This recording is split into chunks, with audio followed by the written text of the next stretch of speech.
Hello and welcome to today's edition of the Telescope Makers Workshop. I'm Francis O'Reilly and I'll be your host today. Today is Friday, July 14th, 2015, and we're at the 80th Annual Stellafane Convention. Although Stellafane's been holding conventions since 1922, it's our 80th annual, we've missed a few, mainly due to World War II and the time thereafter. But we're back, and we're back in a big way. So today what I'm going to be doing is walking you through our telescope competition field. I am an optical judge at Stellafane, and I'll be judging telescopes tonight, but it will be too dark, obviously, to do much in the way of filming. But I want to take a few minutes to show you through what our entrants are today. And again, I'll be back tomorrow, Saturday, to show you a few more. At the top of Breezy Hill, in front of the Stellafane clubhouse, sits a number of telescopes that are handmade, homemade, an entrance in our competition. It's still early and people have not yet come out, so right now we're just taking a look from the Stellafane clubhouse down towards the field. To the left you see the Porter turret telescope. That was built in 1930 and is a telescope that is just classic for the state of Vermont because Vermont is cold and allows you to observe from indoors. Next to that we see one white, what appears to be a 6-inch f-long telescope, a wooden telescope that's a 6-inch f8 approximately, built by David Collins from Washington, D.C., and a number of telescopes that are covered right now for the weather.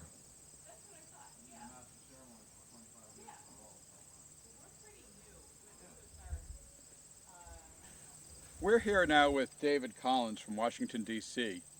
David made his 6-inch f7.7 telescope by hand.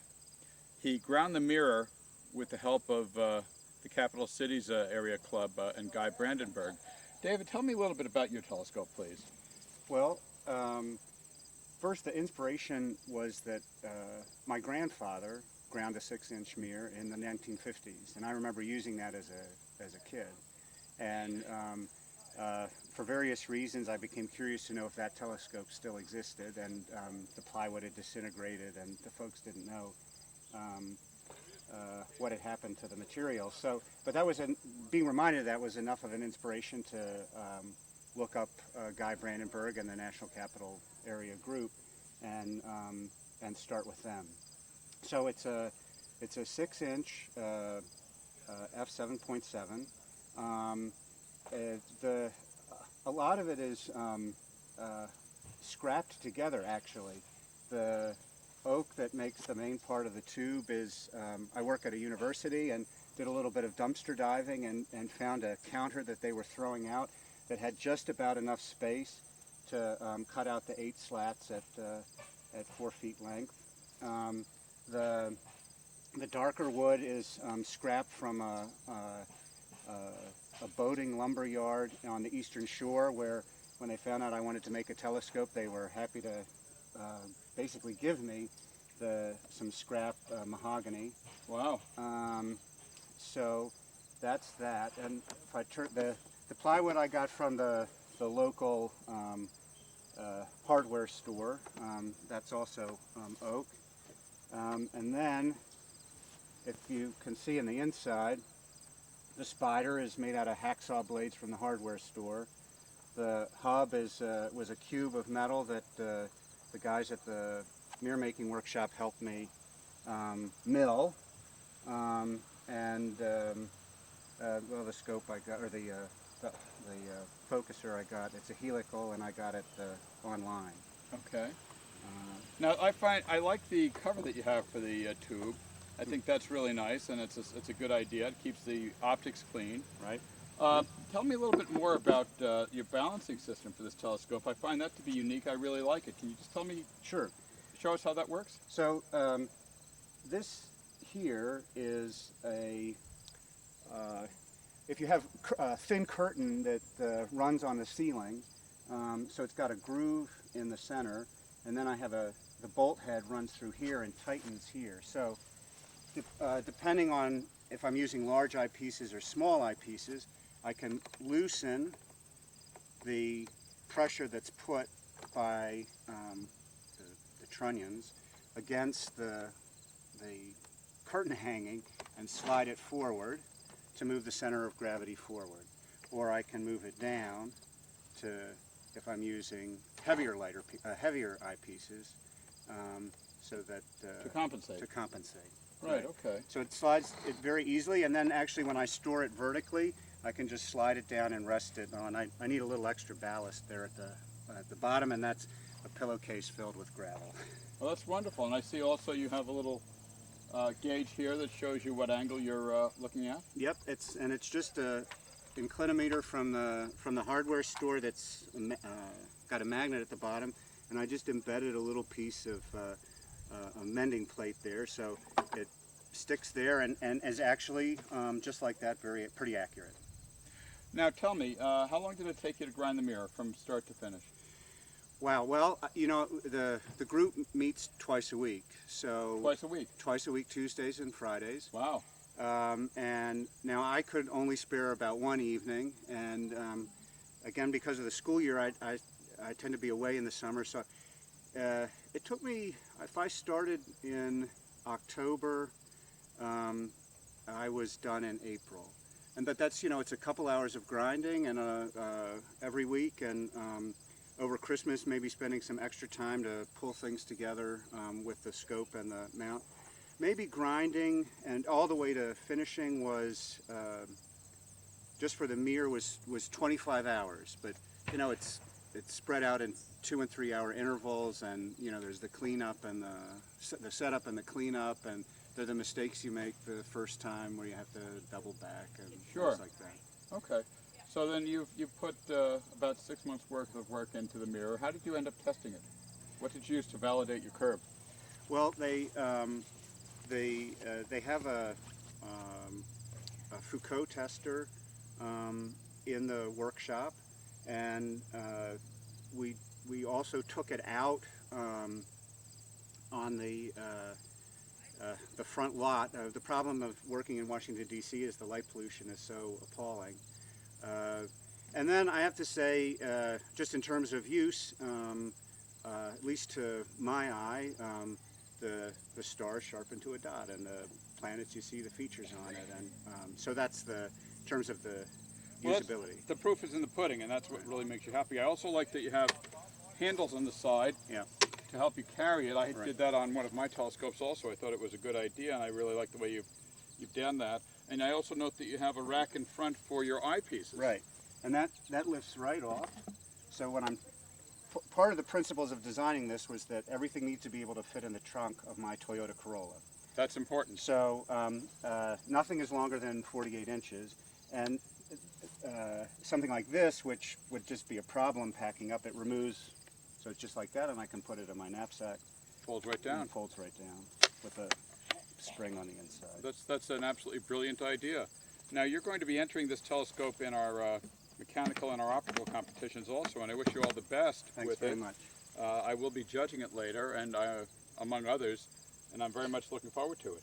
Maybe one more feature I could point out. Please. Is I did put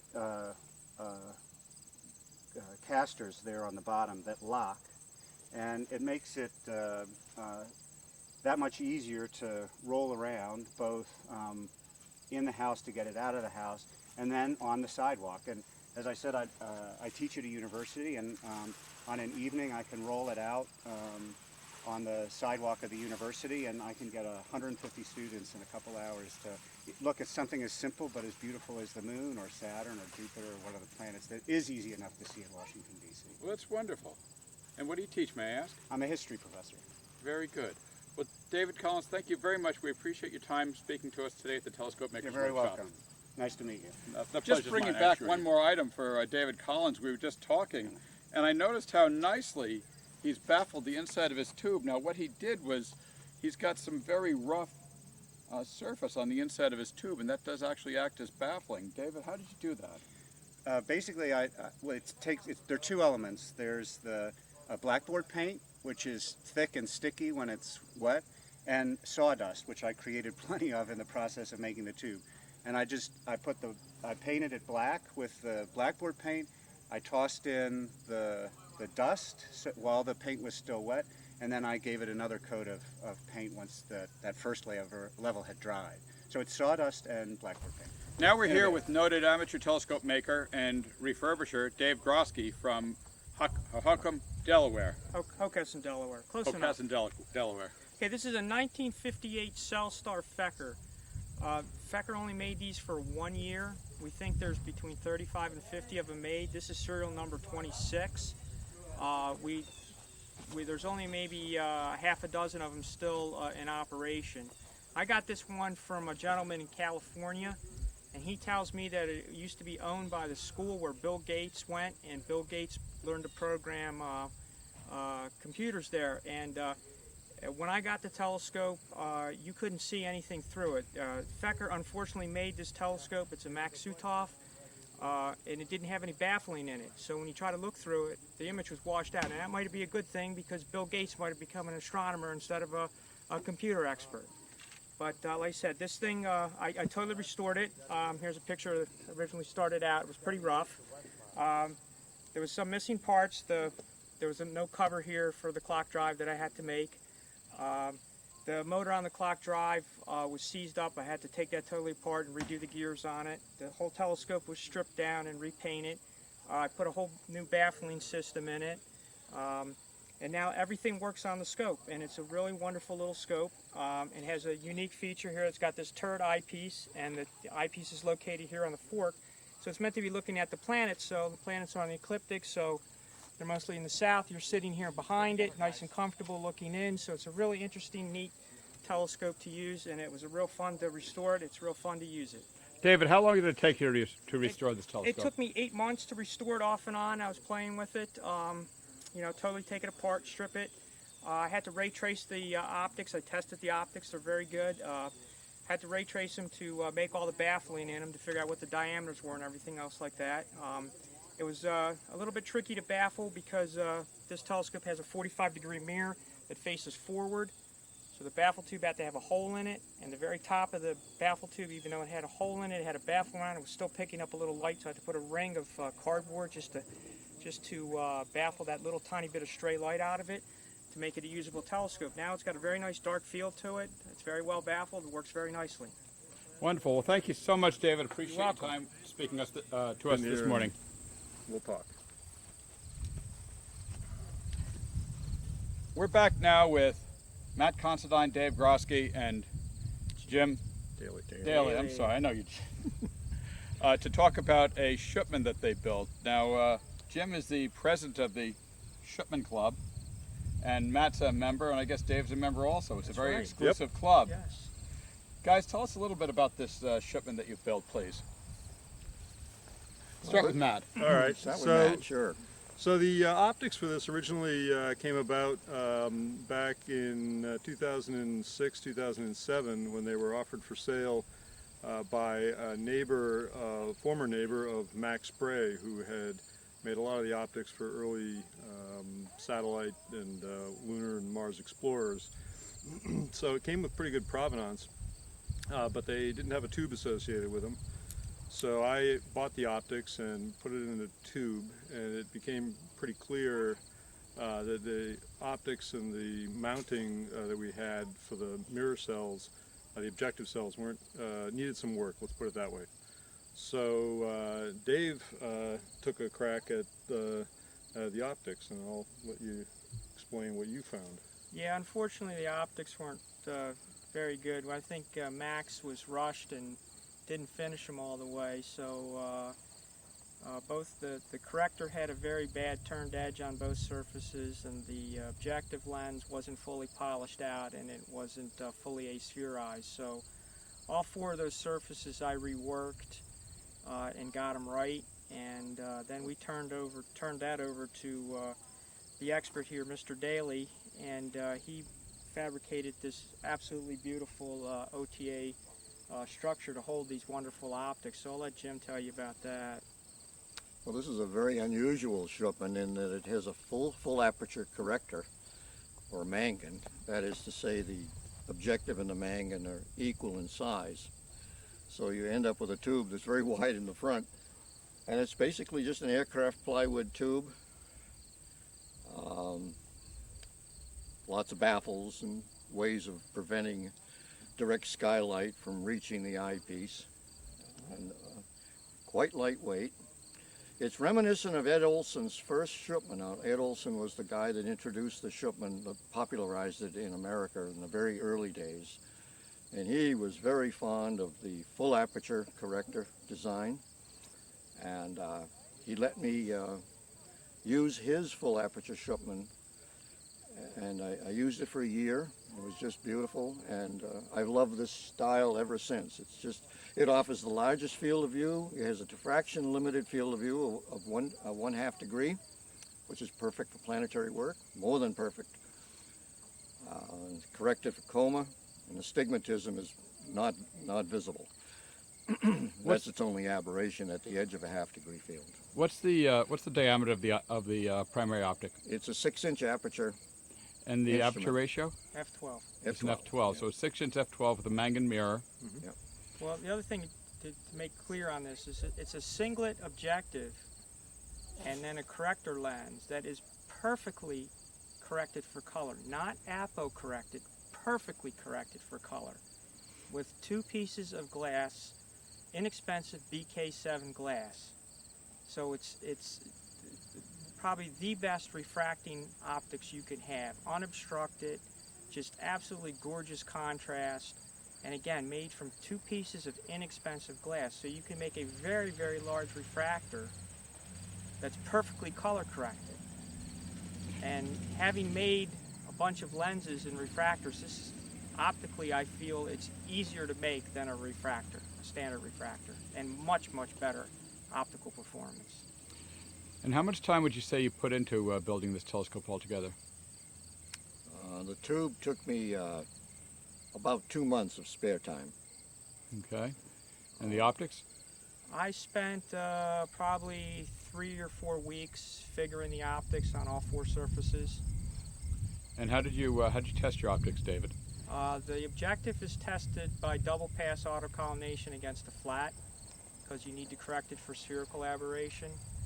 The corrector is a wonderful design in that the front surface is a sphere, so you test that just like you test a mirror, and then you move your focal tester back to the focal point of the corrector. Now you're testing through it, so it's acting like a lens just like it does in the telescope, and then you polish the back surface to the whole corrector nulls. So you have a very elegant test to make a very well corrected corrector just by simple focal test on it. I think the beauty of this design is it's the only one in which the corrector left spherical has no spherical at its working conjugate. That is, it looks just like a sphere. All the others will show spherical aberration that needs to be balanced. For instance, in the all-spherical design, the corrector is about 60% aperture, and all the surfaces are spherical, but it has a smaller working field of view. So they're great trade-offs. It's a great family of designs, all using a field mirror, suggested by Jim Baker, carried out by Ed Olson in 1962, and carried on by myself since that time. And the other wonderful feature about this telescope, since it does have a field mirror, is you can tune out atmospheric dispersion. So this telescope is no color whatsoever, no false color. You can look at Venus when it's 10 degrees off the horizon and tune out the color from the atmosphere. So the planetary images are just incredibly sharp. Professionals use a prism called a Risley prism to perform the same function. And the Risley prism is, advanced amateurs know, is one complicated beast. The Canary Island Schupmann, the largest in the world, tilts their field mirror to correct for atmospheric dispersion when they're doing precision studies of the sun. And it's piezoelectric driven through a computer.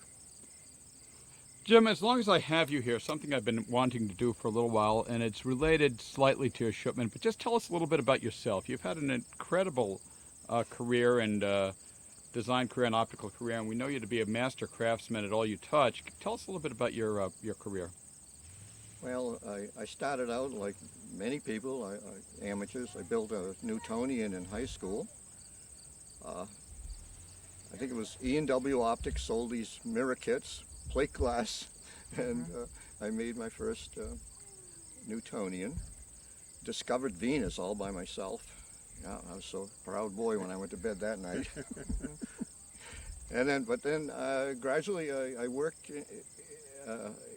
I got employment in the optical field, developing a very large 48-inch aperture telescope, and I was involved in instrumenting this telescope over a 40-year period. So that's my professional background in optics.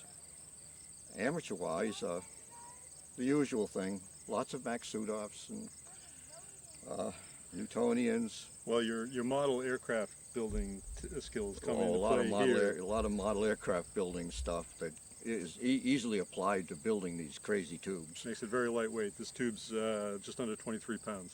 Wow. And of course, last year your son brought a telescope here to Stellafane that Yes. was built with model airplane principles. It was an absolutely incredible telescope. Yeah, he's like I am a great model airplane enthusiast. My enthusiasm goes along the lines of indoor flying, where we fly these microfilm planes that can fly up to as much as an hour on a rubber band. So Wow. they're quite intriguing. They fly 1 mile an hour, and they're extremely difficult to build. The nichrome wire bracing, just all you have to do is breathe on it wrong, and the whole aircraft collapses. So it's a very, very interesting hobby. Well, thank you so much for your time, gentlemen. I really do appreciate it. And Jim, I wish you all the best, as well as you, David and Matthew, and look forward to seeing your telescope. You're going to enter this in the optical and the mechanical this year? Yes. Very good. I'm entering a little 4-inch over there. What, a little 4-inch? It's the baby brother, baby sister to this one. Yeah. They're Oh, we'll identical. We'll come back and take a look at that in a little while. Thank you very much. We Thank have you. the Stellafane Springfield mounted 6-inch f9 reflecting telescope. This telescope is unique because it allows the observer to stay in one position while the telescope moves. The eyepiece is right here. It doesn't move at all. When you rotate it about the polar axis or the declination axis, the eyepiece remains in the same location. This is convenient for a number of reasons. One reason I really like this is because it's handicapped accessible. If you're in a wheelchair, you can use this telescope very conveniently. It was a design that was originally made by Russell Porter. The original was a 6-inch f8. That mirror was lost, and Mario Antonucci from our club found a 6-inch f9 mirror, modified the tube to accept that, and now we have this working as a 6-inch f9 telescope. Very interesting telescope, Springfield Mount, Newtonian. We're back again now with Jim Daly, who's changed his shirt. He's got his own 4-inch Schupmann that he's built, and he's going to be entering that today in our telescope making competition. Jim, tell me a little bit about the optics on this telescope. Did you make them? Yes, I made the optics, and it was not completely. They were roughed in by another fellow who couldn't finish it. He had already made 3 of these, and his name was Ed Olson, who I mentioned before, the Reverend Ed Olson. And again, he was experimenting with the full aperture corrector, which is behind here. And I finished fine grinding and I finished the optics and polished them up. And it's a very nice introductory medial. Nice size, simple to make. And, When did you make this telescope, Jim? let's see. About 2010. So about 5 years ago. Yeah. And you've been using it continually since. Yeah, just as a showpiece to show people what a Schupmann is. You know, I have a very large Schupmann at home that I use for measuring double stars, and that totally occupies me. I'm not a visual observer, right? I'm strictly CCD and double stars, but I do enjoy looking through the eyepiece now and then. Sure. Now, you also wrote the book on Schupmann that's Yes, published by yes. Wilman Bell, and Right. Perry Ramack was one of our club members. Yes, that's right. What is unique about this particular Schupmann? This here offers a very large corrected field. It's the main feature of it. because the working angle for the corrector is very small. And what's the aperture ratio of this telescope? This is f12, just as Matt's telescope is. And it's a 4-inch? Yep, 4-inch aperture. Well, thank you so much, Jim. I really appreciate you taking the time to speak with us today, and we look forward to looking through your telescope this evening. Okay. Thank you. Here we have a telescope that was made and designed and made by Ed Turco of the Skyscrapers Astronomical Society. Ed's not with us today. Bob Horton brought this up, and it has some interesting features. It's made basically with a lot of scrap, and it's really well designed. It's got crutches as the legs for the tripod. It's got a bucket over here that's basically Ed treats it as a light bucket. The secondary mirror sits under the focuser, and this allows you to look down past the tube into this dark light bucket. It is I believe, an 8-inch. I'm really not too sure about the specifics of this telescope. We hope that they enter it today.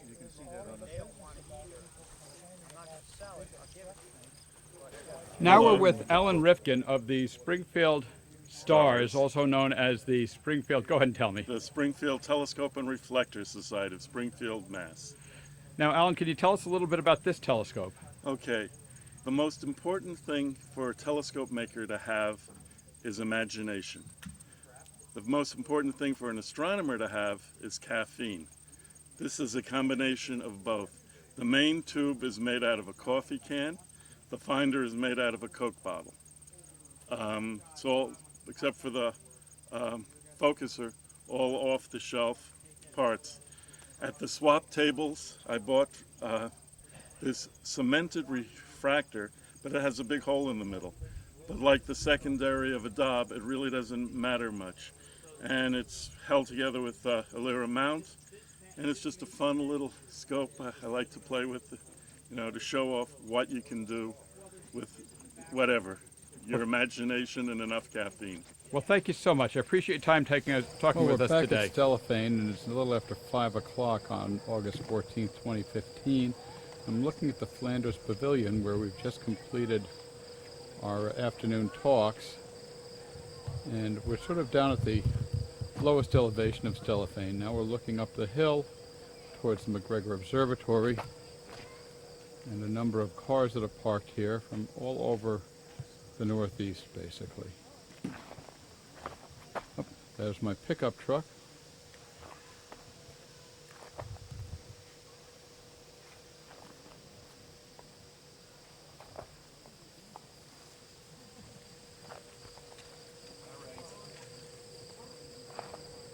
Over the corner we see a Criterion telescope. In the pavilion camping area, we have a number of telescopes, commercial telescopes.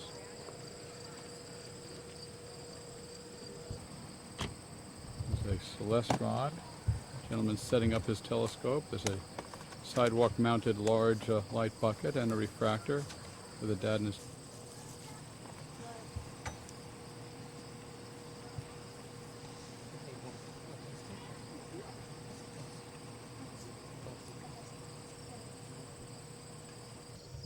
Down below we have the amphitheater where we hold the Saturday night talks, and here somebody has a commercial telescope.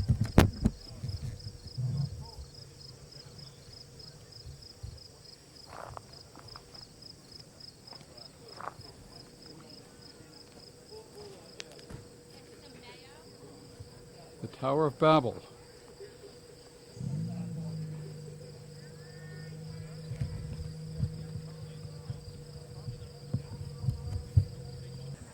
Now here we have, heading up towards our bunkhouse, a large Stellafane under a tent.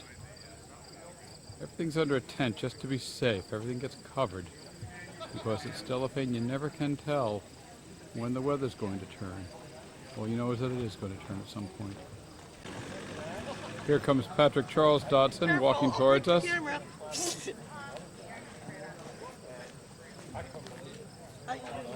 Good. And here's the food tent by our bunkhouse, where during the year we have our telescope making events.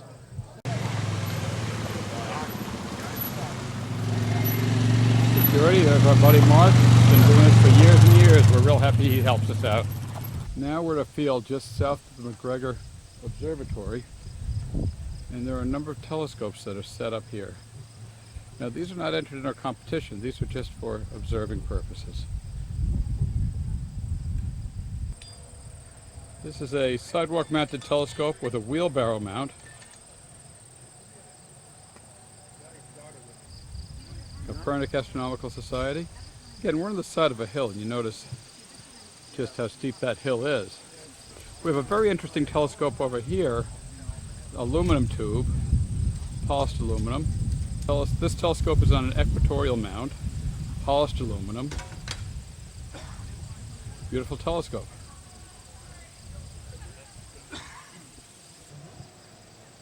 Another sidewalk mount telescope.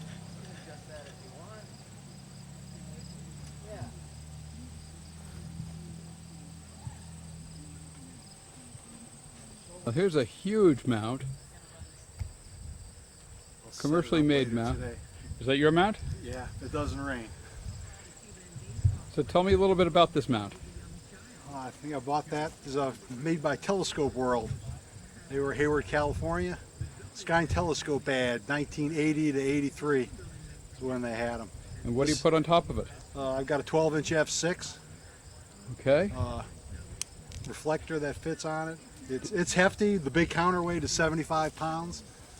The optical tube assembly 75. The whole thing's about 300. Did you bring it with you today? It's all here. Yep. And what's your name?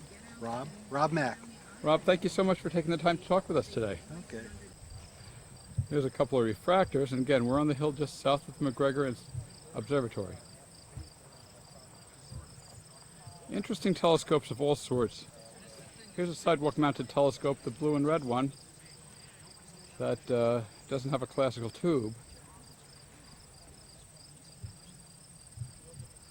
Here's another telescope, a 20-inch Obsession, again a commercial telescope. And as we pan around the field, you'll notice that most of the telescopes are covered this time. We're not sure what the weather's going to be like. We do have a Ritchie Chrétien in the Ash Dome right over here.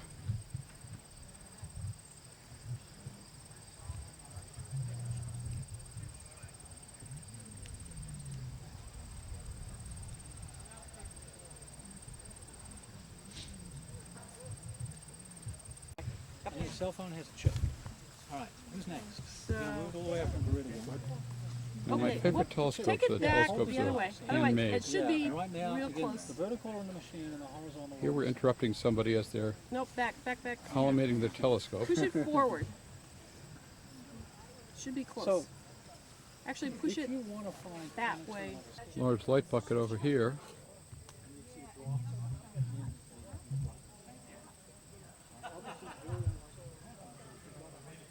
Beautiful telescope.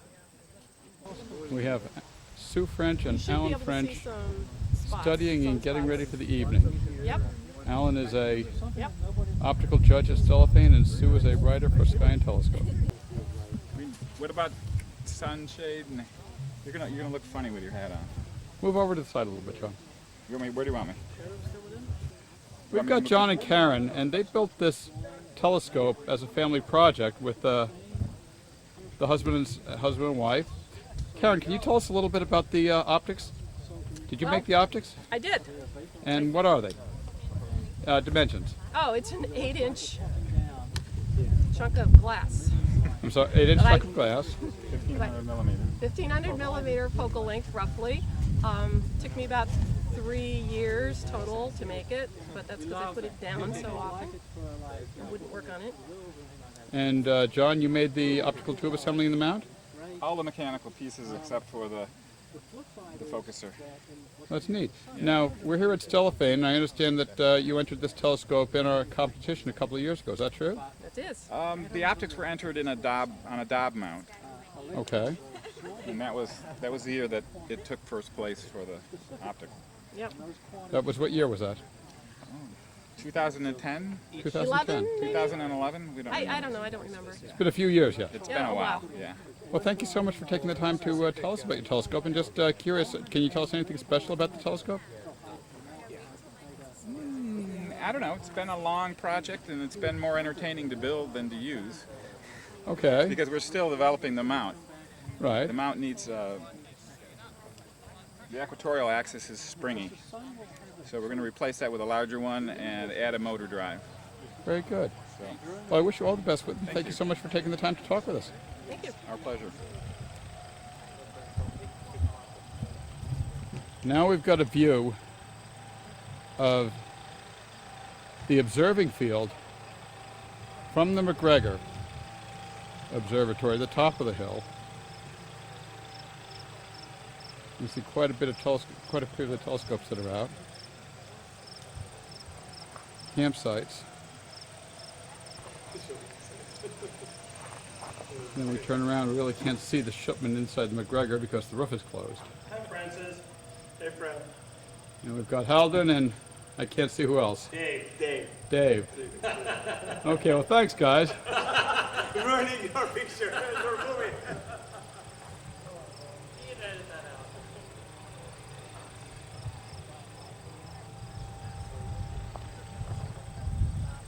Oh yeah, what do I say? Well now, okay, so we're back now with John and Karen. Come over here. And standing in front of the telescope, which they made in a class with a gentleman named Bob Horton from northern Vermont, He's from Burlington area from Burlington. with the Vermont Astronomical Society. And the class was, when it started in like 2005 or so, and we got started there. And we made 2 mirrors. And of course, I'm heavier, so I made a much shorter focal length lens, which is much harder to figure and hasn't won anything. Karen made a perfect f5 or 7.5 or so I'm lazier. I didn't. that came push as out hard. much better. So the key piece here is we did it in a class, and it wasn't all that hard. I remember both telescopes now. I remember both of you now. It comes back to me, and I think it was 2011 because that was the year I won large optics. That could have been, yeah. Yeah, I remember that very well now. Okay, yeah, I certainly remember you guys and remember the family project and the 2 telescopes. So the point is, there's classes around, and it isn't impossible to make a high-quality, competition-winning optic if you follow your instructions and do what your mentor says, and are careful and careful. Just pay attention to detail, right? Pay attention to the detail, yeah. Wonderful. Well, thank you so much. I really appreciate this. Okay. It's just a few hours, really. So, Karen, now, you know, the unique thing about this telescope that we didn't discuss is the solar filter that you made and put on it. Yeah. Tell me a little bit about that solar filter that you cobbled together. Well, last week I was looking at the Stellafane website and I saw the build your own solar telescope link, and I followed it and I thought, gosh, that looks really easy. And I did a quick web search and found the film that's required. And most of the instructions were calling for things like cardboard tubing and things like that. And I thought, well, for sure, that could get knocked off. So I just made it out of, I followed the basic instructions and just made it out of some leftover plywood and some glue and nails and double-sided sticky tape. We had to go to the store for that. It's very robust. It is. It is. Now, how did you get involved in astronomy? John, my husband. But you're interested in it. It's fun. I mean, it just kind of, I don't know, Did it grow on you a little bit. like a fungus? Well, I'm a botanist, so you have to be careful what you say. But yeah, it's. I think the technical details of the optics and the telescopes are fascinating, and you know the craft of grind actually was fairly interesting, and I've got a telescope that I like looking at solar system objects with it because it just sees them very, very nicely, and they're just not little points of light. Don't tell the astronomers that. Thank you. That's absolutely fascinating. As I say, I have a real partiality towards telescopes that are made by hand by the people that have made it. Now, John, how did you become involved in astronomy? Well, I've always had a passing interest. I studied history and then physics and then engineering. And I've always had a passing interest in aerospace. My dad was literally a rocket engineer. So there was a telescope floating around the house, a small refractor, when I was a child. It didn't get used a lot.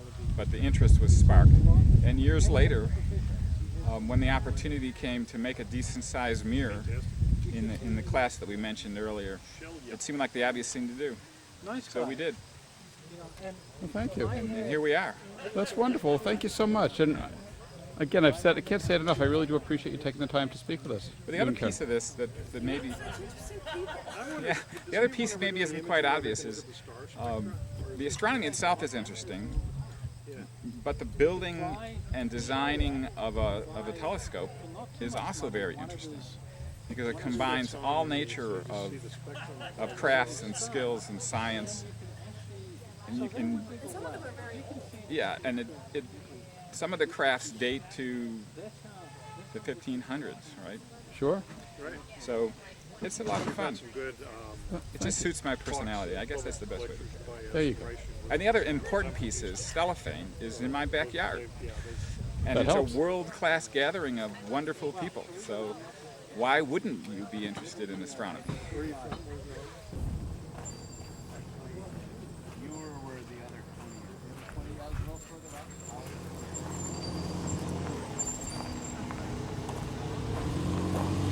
Walking down the hill.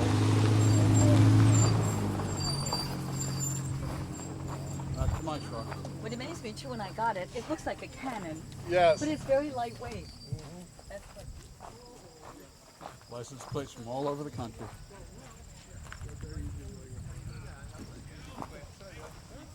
For those of you that are looking from outside the U.S. and don't know, Nebraska is a long way from Vermont, but if somebody's driven from Nebraska to Vermont, of course we have a lot of Vermont plates.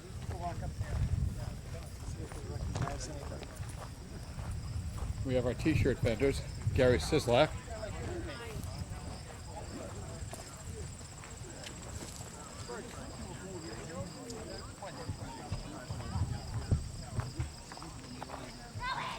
A lot of people here from Massachusetts. There's that big Celestron under the tent. There's Steve. Yep. Ah, There's very Garland. good. Hey, thank you.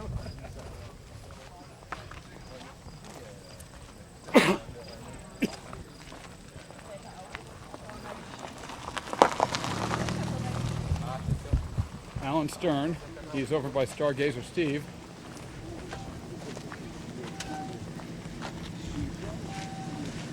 Walt Wheeler from Albany. That's Albany. Hello, Walsh. Regarde, ils ont mis comme les clôtures, les stationnements, Ah, mais ça, c'est permanent, là, ces ça veut dire qu'il y a clôtures-là. d'autres activités qui tiennent ici. Ben, pas vraiment, non. Non. Ça, ici, ça appartient. Of course, we know. Right, by doing interesting stuff that. Unfortunately, this man's a Red Sox fan. I don't know if we can forgive him It's for not that. mine, I'm a Phillies I know who it is. How you doing, Francis? Good. How you doing, Keith? Good to see you.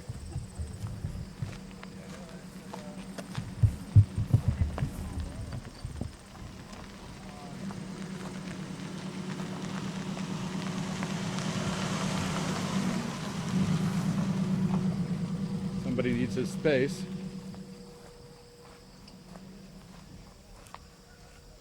A lot of New York plates here also.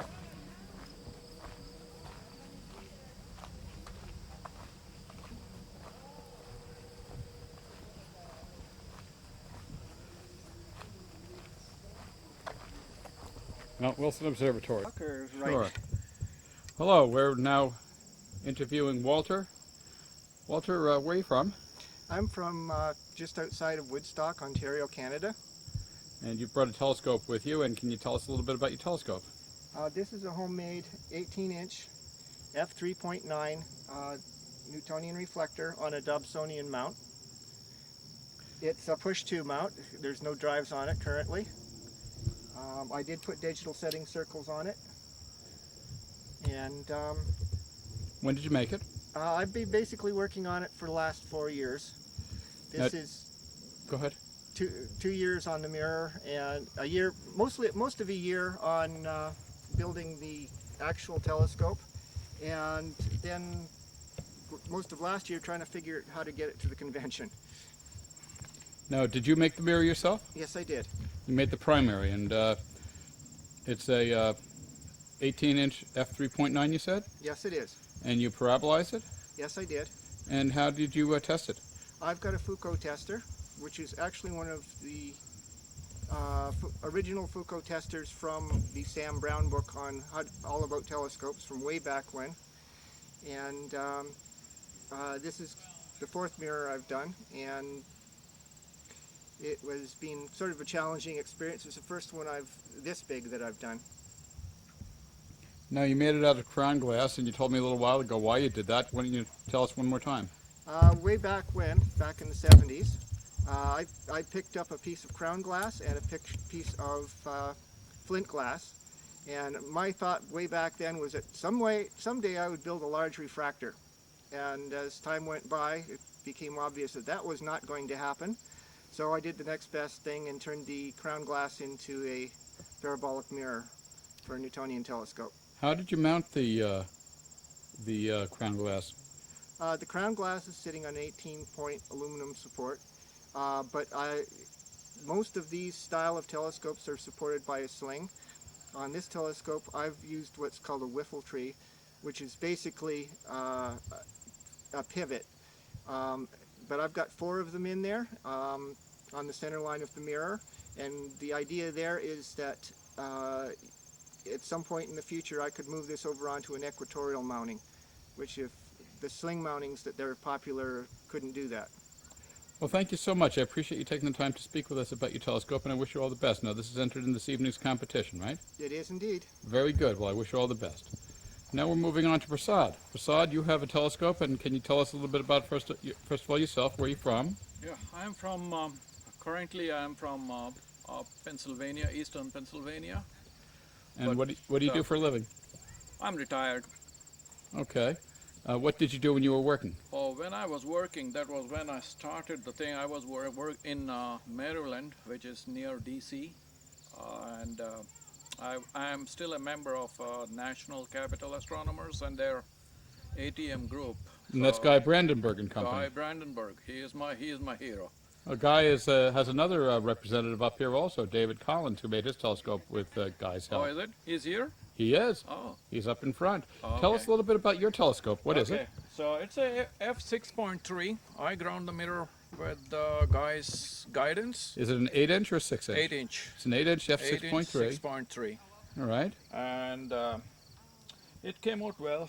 And then I wanted to build a truss tube so it becomes compact, portable. So my first, the mirror part of this part was somewhere here. It did not work all right. And then I moved it out finally. This is my version 3, and finally, suddenly it started working. Then I had a problem. My mirror was exposed where my grandchild or someone could stick their finger in. So what I did was I built this tube using my 3D printer. Cool. So then I wanted to build a cover. I built this cover also with my 3D printer. Very nice. And now what happens with this, now I'm able to find a new use, additional use for this. I don't have the normal target circle in the center of the mirror. Right. So, but then the way I have built this, it just, not that I wanted to build, but it came out like that. I have a center here. So this works as my center for collimation. Now you're going to be entering in the competition this evening, also the optical competition, Yes, is that correct? yes. Well, we wish you all the best with it, and collimate your telescope. I got one extra item. Please. My pride in this is the focuser. Tell us a little bit about your focuser. This focuser is entirely made by me, and again in the Guy Brandenburg's workshop. He had the lathes sitting there. Not many people were using those lathes and milling machines. So I said, okay, I'm going to put that into use. So I made this. And that's at the Capital City Astronomers in Chevy Chase, Maryland, right? That is correct. And also the spider and the secondary holder. Tilt it down a little bit and let's take a look at your spider and secondary holder. You made those also? Yes. That's wonderful. I know David Collins made his also. Okay, and you know what it is? The box strapping. Box strapping, wonderful. They're very ingenuitive. Yeah. And you have a laser yeah. finder. I have a laser finder and also a Orion 50 millimeter. Very nice. Right angle. Prasad, I want to thank you very much for taking the time to speak with us today, and you can look for this on YouTube. Thank you. Now it's Saturday night before competition. On Breezy Hill, there's Jim Hendrickson and Bob Horton. Jim's seated, Bob's standing.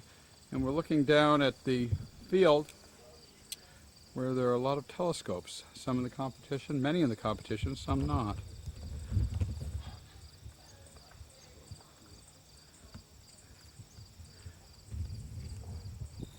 Here we have a telescope entered in the mechanical competition.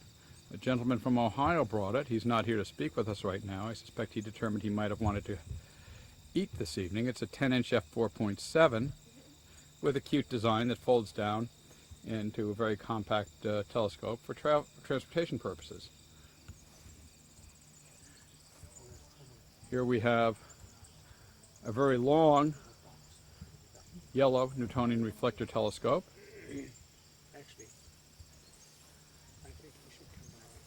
And a nice binocular telescope.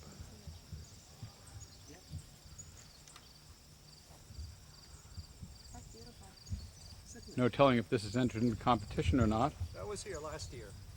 Now we have another telescope. This one I do not believe is being entered. However, it is an absolutely beautiful sidewalk mount reflector. And in the background, we have a truss tube Newtonian made by David Kelly. That scope we hear every year, and he's one of the club members.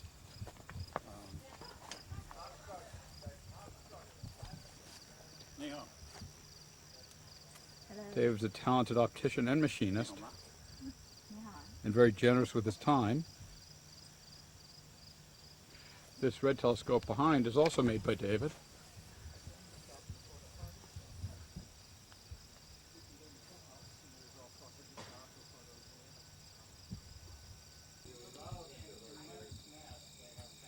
Letting off with two brass refractors of unknown origin, suspected to be Clark's by me, but not certain. Certainly not too terribly old. Beautiful patina on them.